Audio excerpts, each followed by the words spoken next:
Okay, so starting the class now, let me share my screen real quick.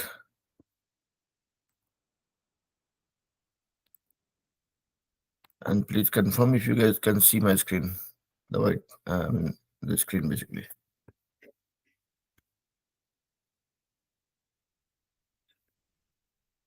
Screen देख पा रहे हैं अभी? ओके, चलिए, व्हाइट स्क्रीन दिख रहा है? Yes sir. ओके, चलिए,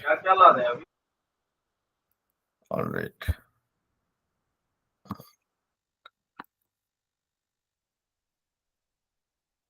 ऑलराइट, तो अभी जो है ये गूगल का जैम बोर्ड बंद हो चुका है, so I am using an alternate jam board और व्हाइट बोर्ड, जो भी बोलिए इसको। तो इसमें थोड़ा सा आपको एक इनकन्वीनियंस रहेगा कि साइड में ये एड दिखता रहेगा। That is how they sell their product. जैसे कि भाई आप यूज तो करेंगे, लेकिन आपको बदले में ऐड भी दिखना पड़ेगा। तो ये साइड वाला जो ऐड है उसको इग्नोर कीजिएगा। Let's get started. तो अभी तक हम लोगों ने पढ़ाई किया है लॉज ऑफ मोशन के बारे में, फोर्स के बारे में, and basic velocity, acceleration, all that. Now we are going to next level, so which is called work and energy. अब वर्क एंड एनर्जी जो है, अब ये समझिए कि अगर फोर्स लगाना है तो फोर्स लगाना उसके लिए ताकत चाहिए होगा, कहीं से एनर्जी आ रहा होगा। अगर हम अगर 2 साल के बच्चे की बात करें वर्सेस नो आप लोगों से बड़े बच्चे की बात करें, या फिर 21 साल के जवान की बात करें, तो इनका अलग अलग एनर्जी लेवल होता है, अलग अलग ताकत होती है, अलग अलग ऊर्जा होती है, जिसकी वजह से वो डिफरेंट काम कर पाते हैं। अगर एक 2 साल के बच्चे को बोलेंगे कि भाई एक ऑटो को धक्का लगा करके आगे बढ़ाओ, तो नहीं कर पाएगा। वही 21 साल का जवान कर पाएगा, क्योंकि उसके पास जो एनर्जी का लेवल है, उसके पास जितनी ताकत है वो अलग है। तो यहाँ पे उस चीज को ही डिकोड किया जाएगा। तो पहले तो आते हैं कि भाई वर्क क्या है, वर्क या काम जो भी बोलिए उसको, वर्क क्या है। तो वर्क, अब मान लिया जाए, वैसे बोलते हैं, मान लिया एक बच्चा पढ़ाई कर रहा है, 8 घंटा, 10 घंटा, 20 घंटा पढ़ाई कर रहा है, लेकिन वो एग्जाम में फेल कर जा रहा है। तो बच्चे को तो लगा कि मैंने बहुत मेहनत किया, बहुत काम किया, लेकिन रिजल्ट नहीं आया। और दूसरा एक होगा कि भाई 5 घंटा मेहनत किया और 5 घंटा के लायक नंबर आ गया। तो समझिए कि जितना काम किया, जितना मेहनत किया, उसका फल भी उसको मिल गया। तो हम लोग वर्क मतलब हम लोग आम बोलचाल की भाषा में जो काम बोलते हैं या वर्क बोलते हैं, दैट इज कि भाई कितना एफर्ट डाल रहे हैं, उसको हम लोग वर्क से रिलेट कर देते हैं। लेकिन साइंटिफिक टर्म्स में it is not that way. Scientific term में बोलता है भाई काम तब हुआ जबकि वो दिखा। मतलब पढ़ाई किया और नंबर लाया तो भाई काम हुआ, पढ़ाई किया नंबर नहीं आया तो काम नहीं हुआ। और इसको कैसे रिलेट करेंगे? What is that I am trying to say by doing all this. तो इसको रिलेट करते हैं अपना पत्थर ठेलने वाला या गाड़ी को एक जगह से दूसरे जगह मूव करने वाला। मान लिया जाए कि, चलिए हम लोग अपना अपना ही बात करते हैं कि भाई एक एक इंसान है या एक बच्चा है जो यहाँ पे खड़ा है, ठीक है। उसके सर पे मान लिया जाए कि 1 किलो का वजन है। हर सर पे, हाथ में, कहीं पे भी बॉडी में बांध के रखा है, जो भी जहां भी रखा हो, ठीक है। अब ये वजन को लेकर के अगर यहाँ पे ये बच्चा खड़ा रहता है ऐसे, अगर, तो ऑब्वियसली पत्थर का वजन है, उसको उठाने में ताकत लगती है, एनर्जी लगती है। लेकिन तो हमको लगे कि भाई हम पत्थर पकड़े खड़े हैं, तो हम काम कर रहे हैं, मेरा मेरा एनर्जी लग रहा है उसमें। लेकिन साइंस बोलता है कि नहीं, अगर आप पत्थर पकड़ के खड़े हैं, अंशु, गुड मॉर्निंग सर। नहीं बेटा, तो हाँ, coming back to, so Anshu, हम लोग अभी जस्ट स्टार्ट ही किए, तो there is nothing that you missed. ये चैप्टर है, चैप्टर नंबर 10 या 9, जो भी आपके बुक में होगा। इसको बोलते हैं वर्क एंड एनर्जी, मतलब काम और ऊर्जा। तो उसको हम लोग जस्ट स्टार्ट किया हम लोगों ने। तो वही कि हम लोग आम बोलचाल की भाषा में बोलते हैं भाई अगर कोई बच्चा जो है पत्थर लेके खड़ा है अगर तो पत्थर को उठाने में ताकत लग रहा है तो काम कर रहा है। लेकिन साइंस बोलता नहीं, काम तभी होगा जब काम दिखेगा। मतलब आप पत्थर के ऊपर खड़े रहिएगा, अगर आपको जोर लगा रहे हैं, मान लिया इतना जोर लग रहा है उसको उठाने में, लेकिन अगर कुछ उसका मूवमेंट नहीं हुआ तो काम नहीं हुआ। लेकिन अगर आप पत्थर को उठा करके, पत्थर उठाने में जो बल लग रहा है, जो जोर लग रहा है, वो जोर को लगा के उसको कुछ दूर तक विस्थापित कर रहे हैं या कुछ दूर तक मूव कर रहे हैं, then work is done. And this is the entire theory of work in science. तो अब देखिए इसको इसको कैसे रिलेट करेंगे। ये बोलता है भाई कि work done is force times displacement. मतलब आप अगर कुछ जोर लगा रहे, मान लीजिए किसी चीज का मास अगर है 1 किलोग्राम, ठीक है, उस ऑब्वियसली अगर धरती पे है तो उसका जो है उसको धरती अपनी ओर खींच रही है, मतलब वो नीचे गिरना चाहता है। क्यों गिरना चाहता है? क्योंकि उसके ऊपर एक एक्सेलरेशन भी लग रहा होता है, एक्सेलरेशन ग्रेविटेशनल फोर्स लग रहा होता है, जिसकी वजह से ग्रेविटेशनल एक्सेलरेशन काम कर रहा होता है, which is 9.8 metre per second square. तो यानी कि उसका टोटल वेट जो होता है, जिससे कि जो जो आप होल्ड कर रहे होते हैं, जो उसका वजन आप होल्ड कर रहे होते हैं, विच इज उसका mass into the gravitational acceleration, this is force. इसको फोर्स मतलब जो जिस फोर्स से, जिस जोर से उसको जो है उसको धरती अपनी ओर खींच रही है, जो उसका वेट है, जो भी बोलिए इसको, तो इसको चलिए वेट ही बोलते हैं अभी। तो इसका वेट जो है मास इनटू एक्सेलरेशन है, ठीक है। यानी कि इतना ही जोर से धरती उसको अपनी ओर खींच रही है। तो अगर आप उसको अपने, if you want to hold it, you have to apply this much force to hold it in your hand. नहीं लगाएंगे तो, अगर आप इससे कम जोर लगा रहे हैं तो आपके हाथ से छूट के नीचे गिर जाएगा। But what we are trying to do here is कि टोटल फोर्स जो आप उसको होल्ड कर रहे हैं, which is its mass into acceleration, यानी कि जी, ठीक है।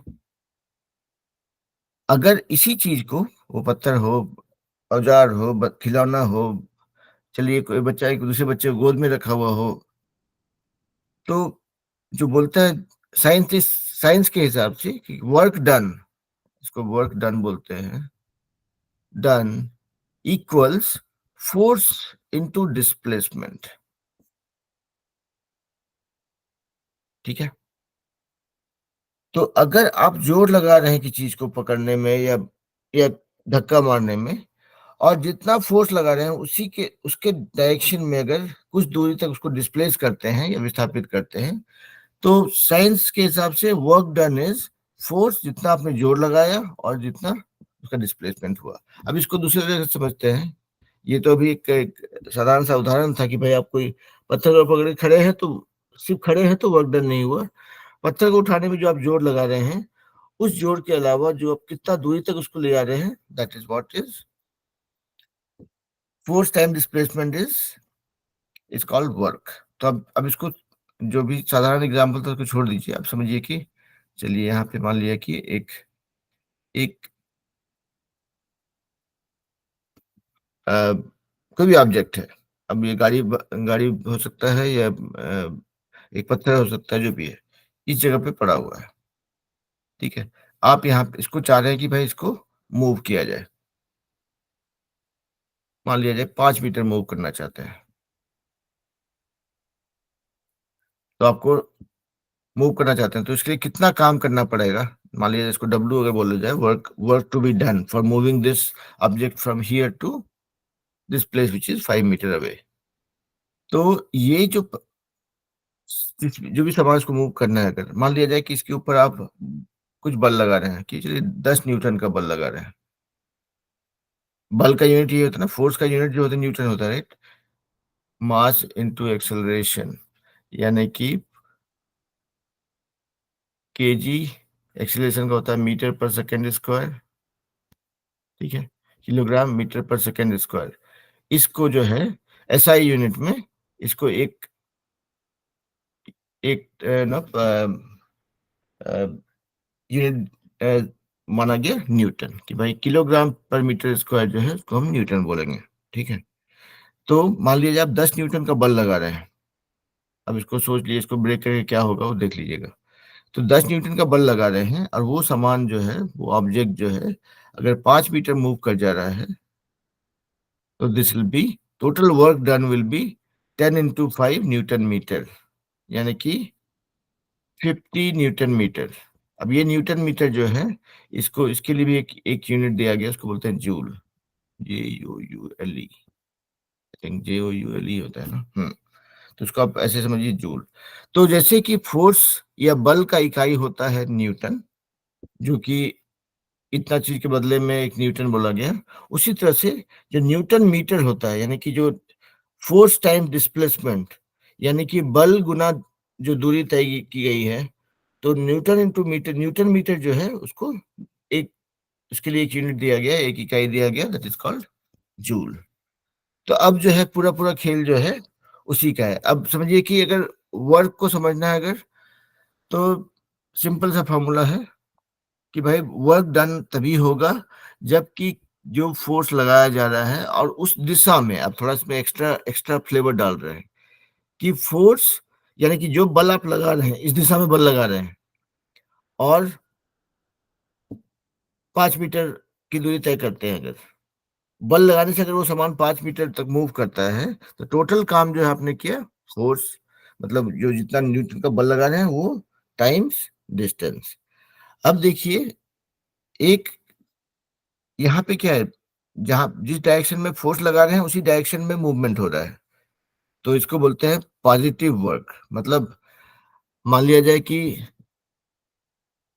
सुबह से उठे, दौड़ना शुरू किए कुछ कुछ चीज लेकर के, तो आप एक्चुअली जोर लगा रहे हैं आगे जाने के लिए।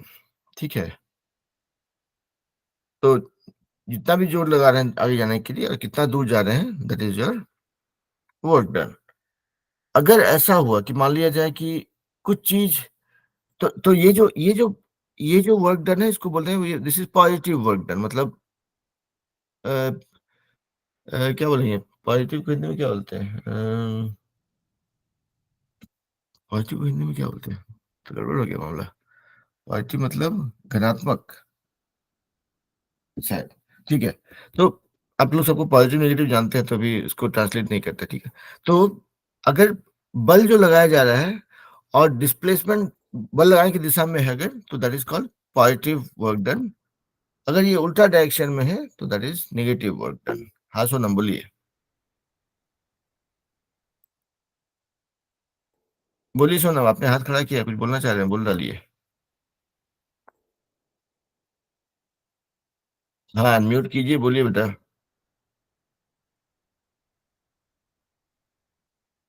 नहीं, ओके। तो अभी तक जो हम लोग जितना पढ़ाई किए हैं इस क्लास में, वो है कि भाई काम तभी होता है जब काम करने मतलब जब बल लगाने की दिशा में विस्थापन होता है, यानी कि force time displacement is work done. अगर जिस डायरेक्शन में बल लगा रहे हैं उसी डायरेक्शन में मूवमेंट हो रहा है, अगर आप बल इस तरफ लगा रहे हैं और डिस्प्लेसमेंट भी इस तरफ हो रहा है, तो that is positive work done. अब अगर बल लगा रहे हैं इधर और डिस्प्लेसमेंट हो रहा है इधर, तो that is negative work done. मतलब अब इसको कैसे समझें सर, इसका पॉजिटिव सिनेरियो क्या है, समझिए कि अगर कोई चीज जो है काफी एक एक स्पीड से चलती आ रही है, ठीक है, मान लीजिए इसका वेलोसिटी v है, आप उसके ऊपर जोर लगाते हैं भाई इसको रोकना है, तो आपका बल लग रहा है इस डायरेक्शन में, डिस्प्लेसमेंट थोड़ा इस डायरेक्शन में। ठीक है, अगर v स्पीड से, v है उसका इनिशियल, सॉरी u आपका इनिशियल स्पीड है, आपने जोर लगाया इसको रोकना है, इसको ब्रेक लगाना चाह रहे हैं, तो आपका बल लगा है इस डायरेक्शन में लेकिन डिस्प्लेसमेंट इस डायरेक्शन में हो रहा है। u से घट के इसका स्पीड मान लिया जाए v, या v हुआ जो कि कम है मान लिया जाए, अगर स्पीड कम हुआ तो दिस इज, यहाँ पे फोर्स लग रहा है इधर और डिस्प्लेसमेंट हो रहा है इधर। तो जब आपका फोर्स का डायरेक्शन और डिस्प्लेसमेंट का डायरेक्शन उल्टा हो तो दैट इज कॉल्ड नेगेटिव, इसको बोलते हैं नेगेटिव वर्क डन, ठीक है। तो मतलब पॉजिटिव और नेगेटिव वर्क डन को उसको रिलेट कर सकते हैं वैसे। तो अब जो है बाकी जो, अच्छा बिफोर आई मूव ऑन, यहाँ तक जो भी इतना बोला है उसमें कुछ कंफ्यूजन, कुछ डाउट है तो बताइए भाई। No, sir. No doubt, okay चलिए, मतलब टीचर ठीक ठाक ही है। एक्चुअली जब खुद के लिए पढ़ाई करना होता है ना, तभी तो हम लोग कुछ भी पढ़ाई करके निकल लेते हैं, लेकिन जब पढ़ाना होता है किसी को, तो उस समय अपनी असलियत पता चलती है कि भाई हम खुद से समझे थे कि नहीं।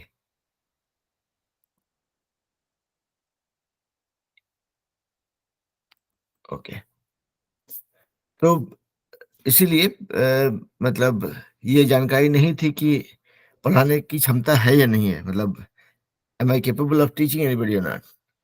तो आप लोग पढ़ाते जब आप बोलते हैं कि भाई नहीं समझ, कंफ्यूजन नहीं है, समझ में आ रहा है, तो लगता है कि चलो ठीक है, काम लायक टीचर है।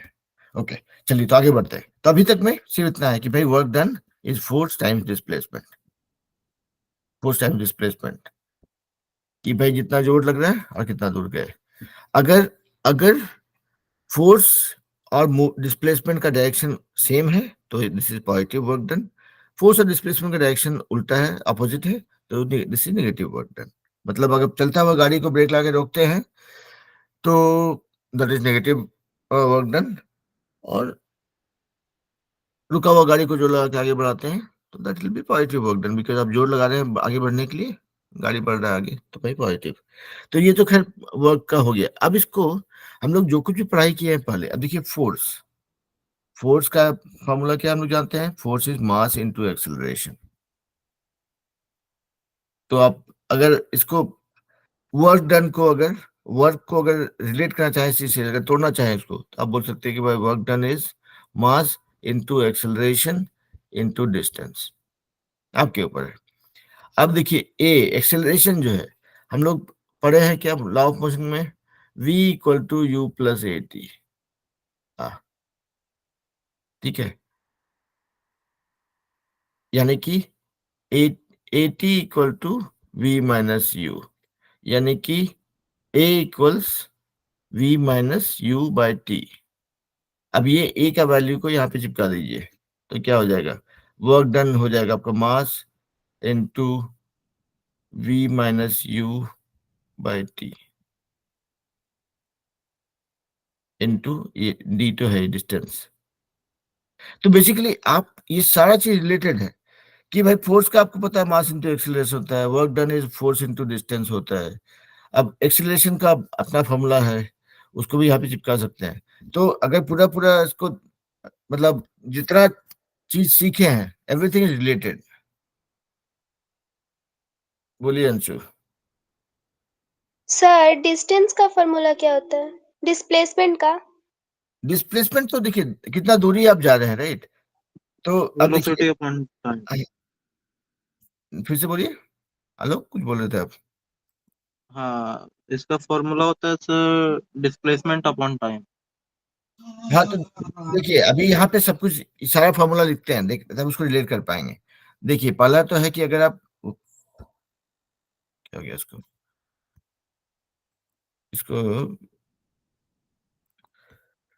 ऐड दिखाने में बड़ा मजा आता है फटाफट, लेकिन कभी कभी अटक भी जाता है। देखिए पहला तो हम लोग जानते हैं कि भाई v equal to you plus A T, यहाँ पे यानी कि अगर आप u स्पीड से चल रहे हैं, अगर कुछ एक्सेलरेशन इतना टाइम के लगेगा तो आपका नया वेलोसिटी इतना हो जाएगा, ठीक है। This is one formula that we know. दूसरा फॉर्मूला हम लोग सीखे हैं s equal to U T plus half A T square, half A T square.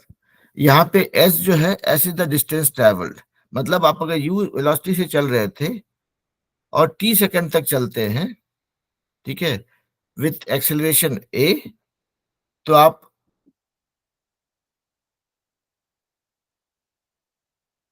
एक इनिशियल वेलोसिटी u है आपका, और t सेकंड तक इस एक्सेलरेशन चलते हैं, तो टोटल डिस्टेंस जो आप ट्रेवल करेंगे वो ये होगा। तीसरा फॉर्मूला हम लोग सीखे थे, अगर आप लोग याद करेंगे तो v square equals to U square plus two A S, ठीक है। यानी कि आपका इनिशियल वेलोसिटी अगर u था, एक्सेलरेशन ये था, और आप डिस्टेंस s ट्रैवल कर रहे हैं, तो यहाँ पे एस जो है, ये वाला एस और ये वाला एस जो है सेम डिस्टेंस को डिनोट कर रहे हैं यहाँ पे। तो अगर इससे चल रहे हैं अगर, तो सॉरी, अगर इनिशियल वेलोसिटी u है, अगर आप एक्सीलरेशन a लगाते हैं और s डिस्टेंस ट्रैवल करते हैं, तो आपका वेलोसिटी बढ़ के इतना हो जाएगा। ठीक है, तो ये सब 3 फार्मूला है जो हम लोग सीखे हैं। आई थिंक और तो कोई छूट नहीं रहा यहाँ पे, नहीं। तो इसको अगर आप से, इसको अगर आप फिर, सॉरी, इसको अगर आप, हम लोग जो अभी सीखे कि भाई वर्क डन जो है इज फोर्स इनटू डिस्टेंस, तो ये distance is nothing but the same distance हम लोग देखे थे वहां पे एस पिछले फॉर्मूला में, उसके साथ में आप यूज कर सकते हैं। तो आप यहाँ पे इसको डिस्टेंस नहीं बोल के आप चाहे तो फोर्स इनटू डिस्प्लेसमेंट या डिस्टेंस नहीं बोल करके आप work done equal to force times S भी बोल सकते हैं, क्या कि ताकि आपका उसके साथ लॉ ऑफ मोशन वाला जो फॉर्मूला सब है उसके साथ में आप हिसाब लगा सके इसको। नहीं तो यहाँ पे डी रहेगा, उधर एस रहेगा, तो कंफ्यूजन हो सकता है। अब यहाँ पे आप फोर्स के बदले में मास इंटू एक्सेलरेशन लगा सकते हैं। अगर मान लिया जाए कि आप ये एक्सेलरेशन जो है ग्रेविटेशन के कारण है, तो ये इसको जो है आप ए के बदले में जी यूज कर सकते हैं। ठीक है, तो आह, come on। तो आप ए या जी, आप जो भी रीजन फॉर एक्सेलरेशन है उसको यूज कर सकते हैं। तो आपको ये फोर्स यहाँ पे लगा सकते हैं, इसमें बिठा सकते हैं, और एस के जगह पे आपको फॉर्मूला लगा सकते हैं, तो उससे भी काम हो जाएगा। अब इसको देखिए, इसको रिलेट करने के लिए क्या है जुगाड़, कि मान लिया जाए, अब एक सिचुएशन सोचते हैं। come on।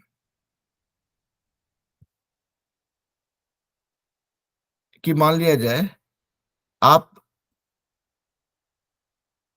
एक एक पत्थर को, मान लिया जाए इसका इनिशियल, एक पत्थर को या मान लिया जाए कुछ ऊंचाई पे ड्रॉप करते हैं, छोड़ देते हैं।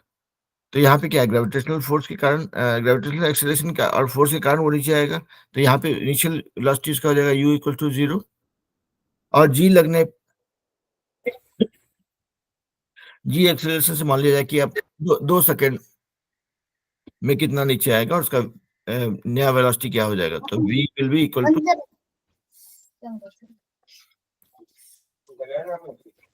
ओके। अब चलो, हाँ चलिए भाई, जो लोग लेट से आए हैं उनको वीडियो देखना पड़ेगा शुरू से इस क्लास का, और फिर उसके बाद कुछ डाउट होगा तो पूछ लेंगे मेरे से अगले क्लास में, है ना। लेकिन हाँ, तो यहाँ पे देखिए, आप जो बच्चे लोग अभी लेट से ज्वाइन किए उनके लिए जस्ट रिलेट करने के लिए, ऐसा नहीं लगे हवा में कुछ चल रहा है बात। तो अ, आज जो हम लोग सीखे हैं, बस एक ही चीज सीखे हैं नया, एंड वो है कि भाई जो वर्क डन होता है, जो काम किया जाता है, उसको बोलते हैं कि work done W is nothing but force times displacement. मतलब कितना जोर लगा रहे हैं और वो सामान कितनी दूर तक गया है, उसी से पता चलता है कितना काम हुआ है। यानी कि आप बहुत जोर लगा रहे हैं और सामान वो अपनी जगह से हिला नहीं है, तो भाई साइंस के हिसाब से आपने काम नहीं किया। आप एक पहाड़ को धक्का मार करके हिलाना चाह रहे हैं, 2 दिन तक, 4 दिन तक, 10 दिन तक, 50 दिन तक मेहनत करते रहिए, जोर लगाते रहिए, पूरा पसीना छूट गया, मतलब एकदम पूरा बॉडी में दर्द हो गया, लेकिन पहाड़ अपनी जगह से हिला नहीं। आपको लगे आपने बहुत काम किया, साइंटिस्ट लोग इस बात को नहीं मानेंगे, क्योंकि work done is force times displacement. भले ही आपने फोर्स 1000 न्यूटन का लगा दिया हो, लेकिन डिस्टेंस 0 है, तो 0/सन्नाटा से बोलते हैं वही है। ठीक है, तो basically this is the only thing that we have learned. और हम लोग अभी क्या कर रहे हैं कि इसको रिलेट कर रहे हैं कि बाकी जो हमने पहले सीखा है लॉ ऑफ मोशन, उसके हिसाब से, कि देखिए v equal to you plus A T, ये एक पहला नियम था कि भाई ये इनिशियल वेलोसिटी है, ये फाइनल वेलोसिटी है, एक्सेलरेशन a है t टाइम तक लगने पर, मतलब इनिशियल वेलोसिटी से चल रहे हैं अगर आपका एक्सेलरेशन a लग रहा है उसके ऊपर, और t टाइम तक लगता है अगर, तो ये उसकी वेलोसिटी नई ये हो जाती है। दूसरा, उसी से रिलेटेड दूसरा फॉर्मूला हम लोगों ने सीखा था कि v square equals to U square plus 2as। यानी कि यहाँ पे s है डिस्टेंस, a है एक्सेलरेशन, u है इनिशियल वेलोसिटी। यानी कि आप इनिशियल वेलोसिटी u से चल रहे हैं और एक्सेलरेशन a है अगर, और s डिस्टेंस ट्रैवल कर रहे हैं तो नई वेलोसिटी इतनी हो जाएगी। मतलब s डिस्टेंस ट्रैवल करने में वेलोसिटी इतनी हो जाएगी। मतलब अगर आपका ये इनिशियल वेलोसिटी था, ये एक्सेलरेशन था, अगर ज्यादा डिस्टेंस ट्रैवल करेंगे तो वेलोसिटी ज्यादा बढ़ जाएगी। ठीक है, अगर कोई डिस्टेंस ट्रैवल नहीं करते, मतलब यू वेलोसिटी से चल रहे हैं, ठीक है, आप एक्सेलरेशन आपके पास बहुत ज्यादा है लेकिन डिस्टेंस 0 है, मतलब आप मूव नहीं किए अगर, ठीक है, तो आपका नया वेलोसिटी पुराने वेलोसिटी के बराबर ही रहेगा, है ना। तीसरा फॉर्मूला हम लोग सीखे थे, s equal to U T plus half A T square. यहाँ पे u है इनिशियल वेलोसिटी या इनिशियल गति, t है टाइम, a है एक्सेलरेशन यानी त्वरण। तो ये 3 फॉर्मूला हम लोग पहले सीखे थे। और चौथा फॉर्मूला सीखे थे, force equal to mass into acceleration, यानी कि मास द्रव्यमान गुना त्वरण। तो यहाँ पे देखिए हम लोग बोल रहे हैं कि भाई काम जो हुआ है that is force times distance. अब फोर्स के बदले में इसको चिपका सकते हैं, डिस्टेंस के बदले में इसको चिपका सकते हैं। नहीं, उससे मजा नहीं आ रहा है तो यहाँ से डिस्टेंस ले आइए, उसको चिपकाइए। तो तो एक फॉर्मूला देखिए यहाँ पे सीखने के लिए कि अब अगर इसको मास के साथ में मान लिया जाए, फोर्स इक्वल्स आपका है मास इनटू एक्सेलरेशन, और एस के बदले में, ये एस के बदले में चाहे तो ये चिपकाए, नहीं तो यहां से निकालते हैं एच का वैल्यू, क्या है वो, V square minus you square. इसको ले आए थे तो इक्वल टू 2s, तो यहाँ पे अगर 2a ले आएंगे ऐसे तो ये हो गया आपका, ये नया फॉर्मूला बना। अब mass equals to mass in sorry work done equals to mass into acceleration into v square minus you square by 2a। देखिए ये इसका इसका हिसाब हो जाएगा अभी। तो क्या हो गया, ये हो गया आपका, इसको बोल सकते, चलिए इसको इरेज करते हैं ये वाला इलाका को।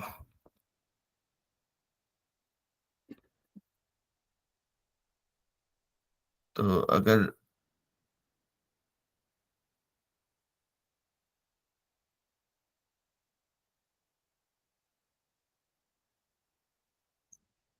ओके,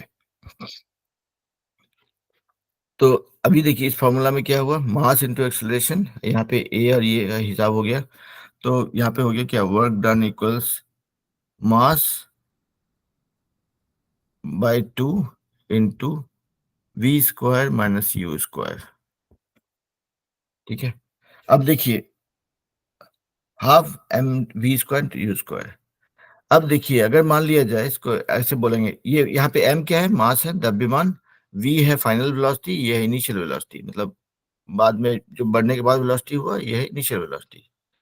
अब अगर मान लिया जाए, आप बोलेंगे कि भाई अगर कोई चीज रुकी हुई हो, ठीक है, तो उसका मतलब उसका इनिशियल वेलोसिटी 0 है, और बढ़ा के इसका वेलोसिटी को कर दिया जाए, अगर मान लिया जाए कि 10 मीटर प्रति सेकंड स्क्वायर, 10 मीटर प्रति सेकंड, तो टोटल काम कितना हुआ, तो आप बोलेंगे यहाँ पे u का वैल्यू 0 हो जाएगा क्योंकि इनिशियल वेलोसिटी 0 था, एक्सेलरेशन कुछ लगा है, उससे जो है उसका बढ़ के वेलोसिटी हो गया v। तो यहाँ पे half m mass into v square, क्योंकि u 0 है, अगर मान लिया इनिशियल वेलोसिटी 0 है तो ये हो गया हाफ m v स्क्वायर। तो यहाँ पे देखिए काम जो हुआ, हम लोग बोले थे शुरू, हमने क्या किया कि भाई work done is equal to force into displacement या फोर्स इनटू डिस्टेंस। यहाँ पे देखिए क्या हो गया, ये जो वर्क डन है, इसको यहाँ पे आप फोर्स को भी भूल जाइए और डिस्प्लेसमेंट को भी भूल जाइए। आप यहाँ पे बोल सकते हैं कि भाई जो work done is no is related to mass and the velocity, change of velocity, उससे भी आपका निकल सकता है। तो ये सब सारा फॉर्मूला जो हम लोग अभी तक सीखे इसको रिलेट कर सकते हैं। मेन मेन चीज है आपका कि force is mass, sorry work done is force into displacement, मतलब कितना काम हुआ, उसका ये है कि भाई कितना जोर लगाया आपने और कितना दूर तक वो मूव किया। अब इसी को फोर्स के लिए जो है फोर्स को अलग ब्रेक डाउन कर सकते हैं कि भाई force is equals to mass into acceleration. मतलब फोर्स जो बल लगा है वो है मास यानी उसका द्रव्यमान गुणा उसका त्वरण। उसको यहाँ पे लगा सकते हैं, चाहे आप उसको डिस्टेंस के साथ रिलेट कर सकते हैं, तो उससे आपको ये भी मतलब कितना काम हुआ that that can be related with mass and velocity also. ठीक है, तो ये अलग अलग हिसाब किताब है, 4-5 फार्मूला है। What I would suggest is कि आप लोग जो है इसको क्या बोलते हैं, जो जो किताब है उसमें निकालेंगे और उसका एक्सरसाइज करेंगे, क्योंकि वो एक्सरसाइज से आपको पता चलेगा कि जो हम जितना फॉर्मूला हम लोग जानते हैं उसको लगा पा रहे हैं कि नहीं लगा पा रहे हैं यहाँ पे। ठीक है, तो अब जैसे कुछ एग्जांपल अगर दिया जाए कि भाई कैसे कैसे किस तरह प्रॉब्लम होता है, कैसे सॉल्व करते हैं, तो चलिए एक प्रॉब्लम हम आपके लोग के लिए पढ़ते हैं। कम ऑन, चलिए एक एक सवाल निकालते हैं जो आपके किताब से ही है और उसको सॉल्व करने की कोशिश करते हैं, तो पता चलेगा कि हम लोग कितना पानी में है। अब let's try solving one problem. भाई कहाँ गया इसको, ओके।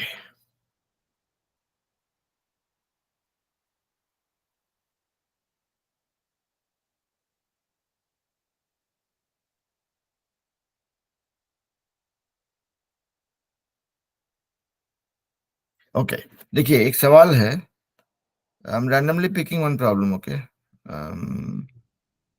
आ गया, आपके बुक से ही सवाल है।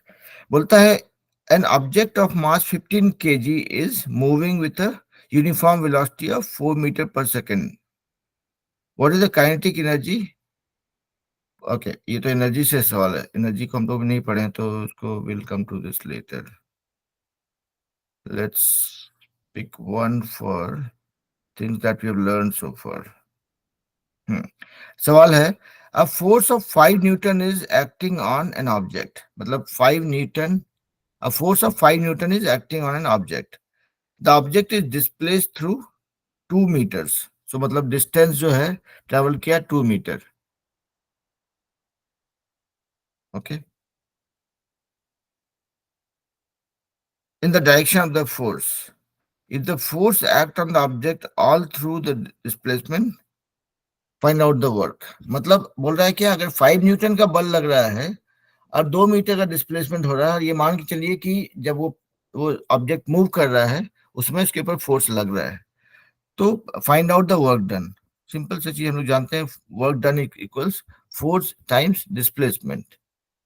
अब force is 5 newton, displacement is 2 metre, तो हो गया 10 जूल। 10 न्यूटन मीटर या 10 जूल। खाली ध्यान रहिए ये सब प्रॉब्लम में दिक्कत कुछ ज्यादा नहीं होगा, as long as you know the formula and understand things it will be easy, but then only problem is कि अगर आप थोड़ा यूनिट का ध्यान रखें। अगर अब newton metre is 1 joule, okay, अगर किसी ने बोल दिया कि जो है फोर्स लगाने पे ऑब्जेक्ट जो है मूव्स टू 2 किलोमीटर, तो आपको ये ध्यान रखना पड़ेगा भाई मीटर, ये newton into newton metre is joule. Okay, अगर न्यूटन किलोमीटर में दिया हुआ है तो इसको आपको पहले 2 किलोमीटर को मीटर में कन्वर्ट करना पड़ेगा, विच विल बी 2000 मीटर, और तब that will be your 2 into 5, 2000 into 5, that will be your new joule. So ध्यान से रखना है कि भाई यूनिट को इग्नोर नहीं किया जाए, क्योंकि यूनिट बहुत इंपॉर्टेंट चीज है।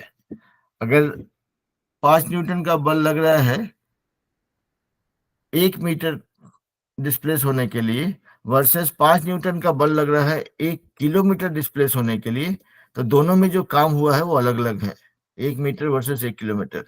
आपको बोलेंगे कि हम लोग छोटे थे, हम लोग पानी भर के लाते थे अपने पड़ोस के घर से, हमारे घर में पीने का पानी नहीं था, तो हम लोग जो है बाजू वाले घर से वो म्यूनिसिपलिटी वाला पानी आता था तो उसको लाते थे। तो मान लिया जाए कि मेरा पड़ोसी अगर मेरे घर के सामने रहता है, अगर 5 मीटर की दूरी पे रहता है, तो आसान था वो पानी भर के लाना। अगर वही मेरा पड़ोसी अगर 2 किलोमीटर दूरी पे होता है, मतलब पड़ोसी नहीं होता, मतलब जिस घर से लाते हो वाली 2 किलोमीटर दूरी पे होता, तो उसके लिए ज्यादा काम करना पड़ता है। करेक्ट?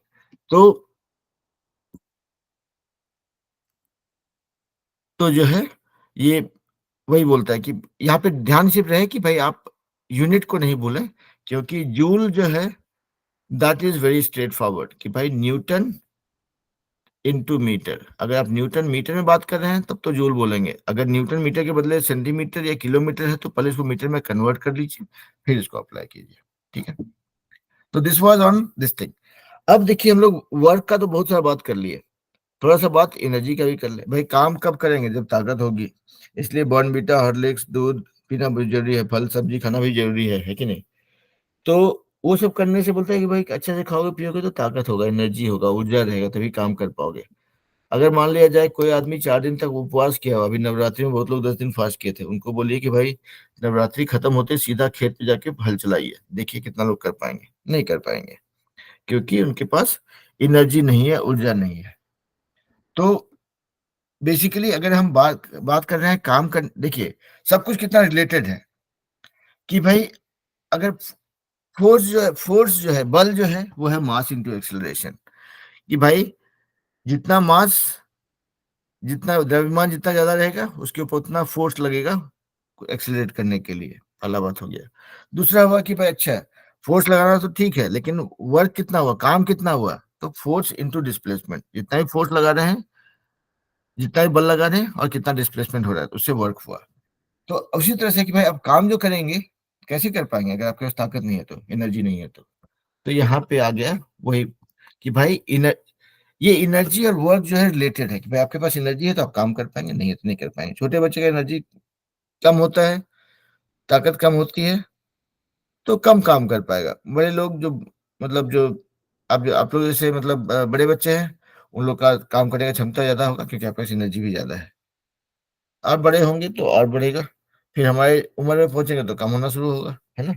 तो basically work and energy are related. तो अब देखिए अलग अलग फॉर्म ऑफ एनर्जी होता है, इसीलिए बोलते हैं ना कि भाई घर में अगर बिजली जलाना है तो सोलर एनर्जी कर सकते हैं, नहीं तो जो है आपका जो इसका चाहे आपका थर्मल पावर प्लांट जो होता है वहां से एनर्जी ला सकते हैं, चाहे फिर एटॉमिक एनर्जी होता है। तो अलग अलग फॉर्म ऑफ एनर्जी होता है, राइट? तो उसी तरह से यहाँ पे भी जो एनर्जी होता है, जो जो हमको काम करने के लिए चाहिए होता है, एक तो भाई की एनर्जी आता है खाने पीने से, ताकत बनता है, ठीक है, दैट इज अंडरस्टूड। लेकिन साइंस के हिसाब से देखा जाए तो अलग अलग फॉर्म से, अलग अलग तरीके से भी हम जो है अलग अलग तरीके का एनर्जी होता है जिसके बारे में हम लोग सीखेंगे। तो अब एक एनर्जी देखा जाए, मान लिया अम, एक बोलते हैं इसको पोटेंशियल एनर्जी, दूसरा बोलते हैं काइनेटिक एनर्जी। अब पोटेंशियल एनर्जी का हिंदी क्या होता है, किसी को याद है? नहीं तो फिर गूगल के पास जाना पड़ेगा। अ, देखिए नहीं नहीं हमको याद है पोटेंशियल एनर्जी। पहले तो काइनेटिक एनर्जी मतलब मूवमेंट की वजह से एनर्जी जो होता है उसको बोलते हैं काइनेटिक एनर्जी, एनर्जी या हिंदी में बोलते हैं गतिज ऊर्जा। और जो जो पोटेंशियल एनर्जी होता है उसको बोलते हैं स्थितिज ऊर्जा। अब देखिए, अब बोले कि स्थितिज ऊर्जा गतिज ऊर्जा का क्या हिसाब किताब है, कहाँ से क्या जुगाड़ है? अब सोचिए ऐसे, ये एक यहाँ पे मान लिया जाए एक ऑब्जेक्ट है कुछ, ठीक है, कोई एक, आपने एक बॉल लेकर के, एक क्रिकेट का बॉल या कोई बॉल लेकर के इसको थ्रो किया और इसको मारा, मतलब इसके ऊपर हिट किया। अगर देखेंगे क्या होता है, ये अपने से थोड़ा हिल जाता है। ये हम लोग पत्थर फेंकते हैं, कांच टूट जाता है, करेक्ट? कोई चीज तेजी से आती हुई चीज आपकी तरफ आती है, उसको कैच करने की कोशिश करते हैं तो आपको चोट लगता है हाथ में, राइट? तो जो भी मूवमेंट हो रहा है ना, समझिए उसमें एक, या एक रुका हुआ मान लिया जाए क्रिकेट बॉल है, मान लिया आप क्रिकेट खेल रहे हैं या फुटबॉल खेल रहे हैं, कुछ भी कोई भी गेम खेल, वॉलीबॉल खेल रहे हैं, कुछ भी खेल रहे हैं, तो उसमें बॉल रुकी हुई है, अगर उसको आप अगर मारते हैं, मतलब उसको हाथ से किक करते हैं या थ्रो करते हैं, तो तब वो आगे बढ़ता है, राइट? मतलब रुकी हुई चीज थी, स्थिति स्थितिज अवस्था में थी, and then you applied some force, you and then that made it move, मतलब आपने जोर लगाया उससे वो सामान अपनी जगह से मूव करना शुरू की, राइट? तो उसमें गति आ गई। तो आपने एनर्जी लगाया, उसमें गति आ गई, और उस गति से चलता हुआ बॉल जाके किसी चीज को हिट करता है तो फिर वो अपने जगह से थोड़ा हिल जाता है, थोड़ा आगे बढ़ जाता है। तो ये जो बॉल में जो ऊर्जा थी, बॉल बॉल रुकी हुई थी, बॉल में कुछ नहीं था पहले। आपने अपनी शरीर की ऊर्जा से उसको लगा के इसको थ्रो किया, फेंका। तो मतलब आपने इसको अपनी अपनी ऊर्जा दी उसको बॉल में, और उसमें वो बॉल की ऊर्जा बन गई गतिज ऊर्जा या काइनेटिक एनर्जी। तो अब बॉल अपने स्पीड से चल रहा है, आपने इसको ऊर्जा दे दी, वो चल रहा है, उसमें गतिज ऊर्जा आ गई। अब वो जाकर के इस सामान पे जब लगता है जब, तो ये आगे बढ़ जाता है। तो क्या हुआ, इसके अंदर जो गतिज ऊर्जा थी इस रुके हुए सामान में आ गई, उस ऊर्जा से इसको हिट किया और ये इससे आगे बढ़ गया। तो बेसिकली आप देखेंगे ना कि हम लोग दिन भर सुबह से लेकर शाम तक हम लोग अलग अलग फॉर्म ऑफ एनर्जी को एक फॉर्म से दूसरे फॉर्म में कन्वर्ट करते हैं। आप बैठे हुए हैं, आप बैठे हुए हैं, आपके पास एक स्थिति ऊर्जा है, आपके पास एक ऊर्जा है समझिए। वो ऊर्जा कहाँ से आई, खाने पीने से, न्यूट्रिशन जो हम लेते हैं उससे, कि सबके बॉडी में थोड़ा थोड़ा एनर्जी रहता है, थोड़ा थोड़ा नहीं बहुत एनर्जी रहता है। अब आप उठ के चलने लगते हैं तो आपके अंदर गति आ गई। तो आपके आपके पास जो अपना अपना ताकत है, जो उसका ऊर्जा है ही है, उसके अलावा जो है जब चल रहे हैं तो उसके लिए आप अपना कुछ एनर्जी कंज्यूम कर रहे हैं और उसको उसको गतिज ऊर्जा में कन्वर्ट कर रहे हैं। तो हम लोग बेसिकली एक फॉर्म ऑफ एनर्जी को दूसरे फॉर्म ऑफ एनर्जी में कन्वर्ट करते रहते हैं दिन भर। आप कोई चीज उठा के फेंकते हैं तो रुकी हुई चीज है, उसको उसको आप अपने बॉडी का एनर्जी दे करके उसको उसमें गतिज ऊर्जा देते हैं। अब बोलेंगे कि कहाँ एनर्जी देते हैं, मान लिया जाए कि एक 2 साल का बच्चा वर्सेस 21 साल का जवान, दोनों को दिया जाता है बॉल फेंकने के लिए, कि बॉल थ्रो, क्रिकेट का बॉल उसके पास आया, उसको थ्रो कीजिए। ये 2 साल का बच्चा बहुत जोर लगा फेंकता है तो 1 मीटर 1.5 मीटर दूर फेंक पाया। 21 साल का जवान जोर लगा के बॉल को फेंका तो हो सकता है कि 15 मीटर दूर फेंक पाए, 20 मीटर दूर फेंक पाए। क्यों, इसके पास ज्यादा एनर्जी है, ज्यादा ऊर्जा है, इस छोटे बच्चे के पास कम है। इसीलिए ओलंपिक में जो है छोटा बच्चा लोग नहीं जाता है, क्योंकि भाई जब तक आपके पास प्रॉपर एनर्जी नहीं है कंपीट करने के लिए तब तक आप नहीं जाएंगे, ठीक है नहीं। तो ये तो हो गया एनर्जी के बारे में, कि भाई डिफरेंट टाइप ऑफ एनर्जी होता है। जो आप स्थिर अवस्था में जो आपके पास जो एनर्जी है, या जो स्टैटिक पोजीशन में जो आपके पास एनर्जी है, that is static energy, sorry that is, हाँ दैट इज स्टैटिक एनर्जी। और चलते हुए हालत में जो आपके पास एनर्जी है वो है, उसको बोले काइनेटिक एनर्जी। तो मतलब धीरे से चलती हुई गाड़ी अगर टक्कर मारती है तो कम डैमेज होता है, तेजी से चलती हुई गाड़ी अगर टक्कर मारती है तो ज्यादा डैमेज होता है, क्योंकि बहुत बड़ी मात्रा में जो एनर्जी, जो गतिज ऊर्जा है वो स्थितिज ऊर्जा ऊर्जा में कन्वर्ट हो जाती है। तो अब जैसे ऊर्जा क्या है, हीट, जैसे आप देखिए हीट देखते हैं वो क्या है, ऊर्जा है, राइट। तो मतलब थोड़ा सा अ, अगर हल्का अलाव सेक सेक रहे हैं, ठंडे अभी ठंडा का मौसम स्टार्ट होने वाला है, तो आप अगर आग सेक रहे हैं, अगर उसके थोड़ा दूर में है तो आपको अच्छा लगता है कि भाई थोड़ी थोड़ी एनर्जी मिल रही है, अच्छा लग रहा है। अगर आग के बहुत पास जाते हैं तो हाथ जलने लग जाता है, राइट। तो सेम चीज यहाँ पे भी है कि जो गतिज ऊर्जा है ये, अगर मान ली गाड़ी चल रही है अगर, तो एक्सीडेंट जो होता है उसमें डैमेज क्यों होता है, क्योंकि बहुत सारी मात्रा में ऊर्जा है जो अचानक से कन्वर्ट हो जाती है गतिज ऊर्जा से स्थितिज ऊर्जा में। तो उसका साइड इफेक्ट है, जैसे आग का दूर से सेक रहे हैं तो अच्छा लग रहा है, पास जाते हैं तो जलता है ना हाथ। तो वैसे ही है ये, कि जो भी गति ऊर्जा को स्थितिज ऊर्जा में कन्वर्ट करते हैं, अगर वो कंट्रोल्ड वे में होता है तो उसका फायदा है, अगर अनकंट्रोल्ड वे में होता है तो उसका नुकसान होता है। So anyways, I mean this is out of syllabus, but इसको रिलेट करने के लिए बोल रहा हूँ कि जो जो हम देखते हैं कि भाई गति बोलते हैं कि अच्छा गति ऊर्जा को स्थितिज ऊर्जा में कन्वर्ट कर दिया तो अच्छा है, अच्छा मतलब फायदा है वो। लेकिन यहाँ पे चलती हुई गाड़ी का अचानक से रुक जाना, that's a very bad sign. क्योंकि बहुत सारी गति ऊर्जा जो है अचानक से स्थिर ऊर्जा में कन्वर्ट होती है, उसका डायरेक्ट इम्पैक्ट होता है। मतलब आपको अगर धीरे से बॉल आपके पास आ रही है, इसको आप कैच कर रहे हैं, कम कम कम गति ऊर्जा जो है स्थिर ऊर्जा में कन्वर्ट हुई, आपको धीरे से आके बॉल हिट करता है। बहुत तेजी से आती हुई बॉल है, उसको आपने कैच करने की कोशिश किया अगर, तो समझिए कि बहुत सारी गतिज ऊर्जा है जो अचानक से आपको स्थिर ऊर्जा में कन्वर्ट करते हैं, तो उसका इम्पैक्ट ज्यादा होता है, जोर ज्यादा लगता है ना। तो ये तो हो गया गतिज ऊर्जा और स्थितिज ऊर्जा के बारे में बात, कि भाई ये होता क्या है। अब इसको थोड़ा आगे बढ़ाया जाए कि भाई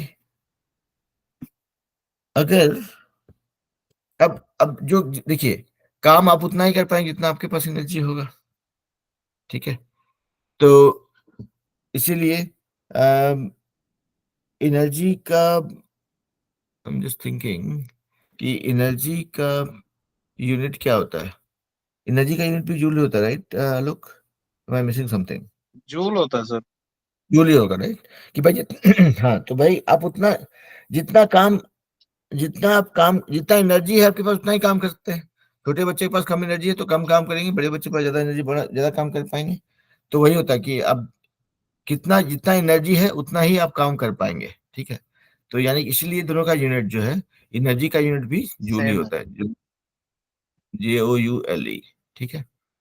आई थिंक यही स्पेलिंग है जूल का। ओके, तो इसीलिए एनर्जी के लिए आपको अलग से कुछ फॉर्मूला लगाने की जरूरत नहीं है।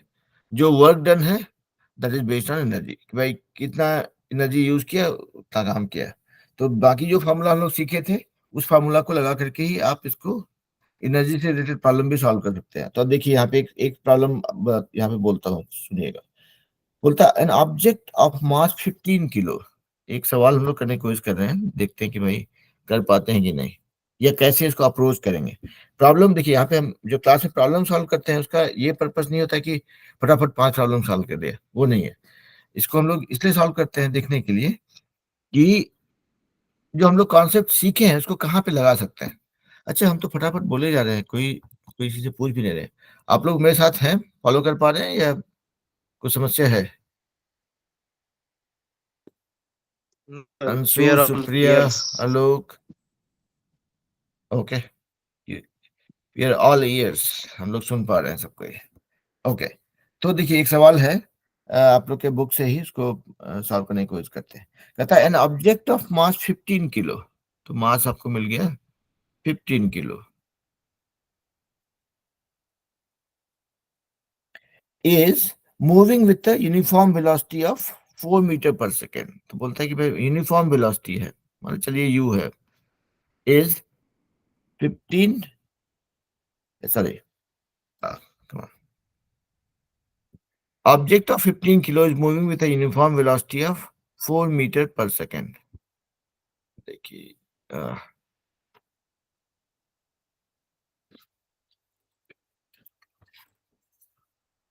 4 मीटर पर सेकेंड, ठीक है। An object of mass 15 kg is moving with a uniform velocity of 4 meter per second. What is the kinetic energy possessed by the object? मतलब बोलता है क्या, इसमें कितना एनर्जी है। अब देखिए इसको, मतलब ये कितना काम कर पाएगा। हम लोग देखे थे एक चीज कि एक फार्मूला हम लोग डिराइव किए थे, चलिए फिर से डिराइव कर लेते हैं। v² = u² + 2as। तो यहाँ पे एक्सेलरेशन का बात नहीं हो रहा है, ठीक है। तो समझिए कि अ, मतलब यूनिफॉर्म वेलोसिटी है तो एक्सेलरेशन नहीं, ऑब्वियसली यूनिफॉर्म मतलब आपका इसी इसी से चल रहा है, ठीक है। अ, हाँ, तो ये बोल रहा है कि object is moving with a uniform velocity of 4 metre per second, ठीक है। यानी कि अगर यहाँ पे कोई एक्सेलरेशन नहीं, सिर्फ वेलोसिटी है, तो ठीक है भाई, v और u का वैल्यू बराबर है, तो इस फार्मूला का जरूरत नहीं है हमको। अब हम लोग देखे थे कि work done is equal to force into distance, लेकिन यहाँ पे हमको जो है फोर्स का जरूरत नहीं है। एक्चुअली दूसरा फार्मूला पे आते हैं हम लोग। एक फार्मूला वो निकाले थे, लेट मी क्लियर दिस। गलत गलत फार्मूला दिखाएंगे तो आप लोग गड़बड़ा जाएंगे। तो हम लोग देखे थे कि work done equals half into m into v² - u²। ये कैसे आया था कि v² equals to u² + 2as। तो यहाँ पे हमको पता चला था कि 2as equal to v² - u²। और अगर हम बोलें कि S equals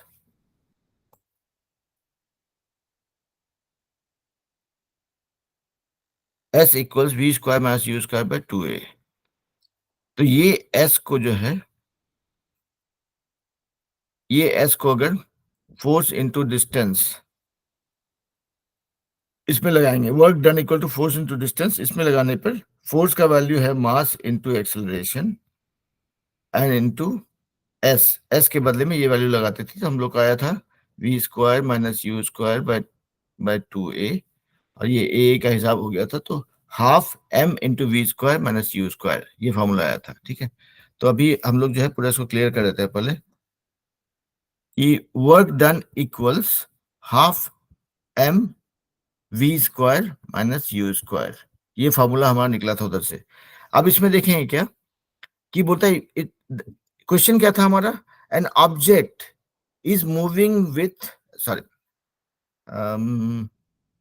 an object with 15 kg of mass is moving with a uniform velocity, मतलब एक समान गति से मूव कर रहा है, which is 4 metre per second. तो यहाँ पे देखिए यूनिफॉर्म वेलोसिटी से मूव कर रहा है, यूनिफॉर्म मतलब एक एक समान गति से मूव कर रहा है, मतलब v और u अलग अलग नहीं है, समझिए कि ये चेंज हुआ ही नहीं, एक ही है। तो मतलब मान लिया जाए अगर u 0 है अगर, तो ये वर्क ये कितना काम कर सकता है, हाफ इंटू m, 15 किलो का मास है तो 15, और v का वैल्यू जो है कुछ चेंज नहीं हुआ है, समझिए कि एक ही है, तो मतलब एक्सेलरेशन यहाँ पे कुछ नहीं है। किसी ने हाथ खड़ा किया, ओके नहीं, तो यानी कि आपका समझिए कि इनिशियल स्पीड और फाइनल स्पीड कुछ नहीं है, समझिए कि एक ही स्पीड है v, सिर्फ बड़ा घटा कुछ नहीं, एक्सेलरेशन है ही नहीं, तो हम लोग एक ही रखते हैं वी स्क्वायर मान लिया जाए माइनस 0। तो और v का वैल्यू क्या है, 4 मीटर पर सेकेंड, तो वर्क डन जो होगा कितना हो जाएगा, equals two half into mass, मतलब 15 किलो का, इंटू एक ही वेलोसिटी, तो v स्क्वायर, v है 4, तो 4 स्क्वायर मतलब 16, तो 15, तो ये हो जाएगा 4 स्क्वायर मतलब 16, तो ये आपका हिसाब किताब हो जाएगा 15 इंटू 8, 120। तो 120 दिस इज, अब देखिए यहाँ पे, हाँ 120 जूल। अब यहाँ पे क्यों हम लोग पूछ रहे हैं कि भाई what is the know what how much energy it has, और हम एनर्जी के बदले हम यहाँ पे वर्क डन निकाल रहे हैं कि भाई कितना काम किया गया है, इसीलिए कर रहे हैं कि जितना एनर्जी है उतना ही काम कर पाएंगे, that is what I was saying before, right, कि जितना एनर्जी है उतना ही काम कर पाएंगे। तो हम लोग इस फॉर्मूला से हमको पता चला कि भाई काम करने की क्षमता इतनी है, और काम करने की क्षमता इसलिए है क्योंकि स्पीड से वो मूव कर रहा है, अगर इसका स्पीड ज्यादा होता तो उसका काम करने की क्षमता ज्यादा होती, तेजी से मूव करता हुआ जो है ऑब्जेक्ट जो है अगर किसी चीज को हिट करे तो उसको ज्यादा दूर तक मूव कर डिस्प्लेस कर सकता है, तो वैसे ही है कि भाई एनर्जी उतनी ही है जितना वो काम कर पाएगा। तो यहाँ पे इसलिए एनर्जी के लिए कोई अलग हिसाब किताब नहीं है, कोई अलग फॉर्मूला नहीं निकालते हम लोग कि भाई आप जितना एनर्जी है उतना ही आप काम कर पाएंगे, तो जितना काम कर पाएंगे वो निकाल लीजिए, तो उतना ही आपका एनर्जी है बेसिकली। ठीक है, तो ये तो देखिए इस पूरे चैप्टर में सीखा हम लोगों ने नया चीज बस एक ही, कि work done equals to force into displacement, and then और हम कितना काम कर पाते हैं वो डिपेंड करता है कि हमारे अंदर एनर्जी कितनी है, और एनर्जी का अलग अलग फॉर्म होता है, काइनेटिक एनर्जी, स्टैटिक एनर्जी, जो हम लोगों ने बात किया। तो इस चैप्टर में और भी थोड़ा सा है, स्टैटिक एनर्जी के बारे में थोड़ा सा हम लोग और पढ़ेंगे, मतलब ग्रेविटेशनल फोर्स का स्टैटिक एनर्जी के ऊपर क्या असर होता है, वो सब चीजें हम लोग बात करेंगे, that will do in the next class. But summary अगर देखा जाए तो इस चैप्टर में बहुत बहुत भारी भरकम चीज हम लोग नहीं सीखे, सिर्फ इतना सीखे कि भाई फोर्स लग रहा है, अगर एक डायरेक्शन में फोर्स लग रहा है तो काम कितना हुआ, फोर्स इनटू डिस्प्लेसमेंट, और बाकी पहले का जो हम लोग लॉ ऑफ मोशन ये सब सीखे थे उसको हम लोगों ने यहाँ पे सेम वो सब फार्मूलाज को, वो सब कॉन्सेप्ट को हम यहाँ पे लगा करके इसको यूज कर सकते हैं। ठीक है, तो आज के लिए इतना ही, साइंस क्लास में हम लोग यहाँ पे रुक सकते हैं शायद से, and the only way you can ensure कि हम लोग सीखे हैं क्लास में कुछ, कि भाई 9 क्लास का ही चैप्टर खोलिए, उसको पढ़ना शुरू कीजिए, उसको मतलब उसमें जो सवाल हैं जो हम लोगों ने पढ़ाई किया है उसको एक बार फिर सब देखिए कि भाई सर ने जो बताया सही बताया गलत बताया, एक बार जांच करना जरूरी है। टीचर के ऊपर आंख मूंद के भरोसा कीजिए मत। और उसके बाद देखें कि भाई जो कॉन्सेप्ट हम लोगों ने सीखा क्लास में, वो कॉन्सेप्ट को रिलेट करते हुए इसमें जितना भी एक्सरसाइज है, आप हर एक बुक में देखेंगे कि कुछ कुछ प्रॉब्लम बुक में सॉल्व किया भी रहता है, कि उसको देखिए अच्छा ये सवाल है, अगर ठीक है किताब में कैसे सॉल्व करने बोल रहा है उसको नहीं देखते हैं, एक बार हम जो जानते हैं फॉर्मूला उसको अप्लाई करके सॉल्व कर पाते हैं क्या। अगर आप कर पाते हैं तो देन वेल एंड गुड, नहीं कर पाते हैं फिर देखिए किताब में क्या है। उसके बाद भी मामला सेटल नहीं हो रहा है तो फिर टीचर है ही पूछने के लिए, है कि नहीं। और उतना करने के बाद हर एक चैप्टर के, हर एक किताब के चैप्टर के लास्ट में एक्सरसाइज होता है, प्रश्नावली इसको हिंदी में बोलते हैं, उसके साथ में थोड़ा भिड़िए, मतलब ट्राई सॉल्विंग दोज प्रॉब्लम्स। अगर आप कॉन्सेप्ट को समझ गए हैं ना, तो उसके बाद उसको अगर आप लगाएंगे, उसको सॉल्व करना चाहेंगे तो फटाफट होता है। तो एक्सरसाइज जो होता है हर एक चैप्टर के लास्ट में, that is more like an insurance, जो बोलता है कि भाई आपने अगर पढ़ाई किया है, समझा है ठीक से, तो आप उसको कर पाएंगे। तो आप उसको, हमेशा हम लोग एक्सरसाइज को इग्नोर कर देते हैं, लेकिन नहीं करना चाहिए। एक्सरसाइज करेंगे तो आपको पता चलेगा कि भाई आप कितने पानी में हैं और कितना ठीक से समझे हैं। और नहीं समझे तो इसमें कोई दिक्कत नहीं है, मतलब you can always ask questions, उसमें कोई दिक्कत नहीं है। नहीं समझ में आया कोई चीज एक बार में तो 2 बार 3 बार 4 बार कोशिश करेंगे।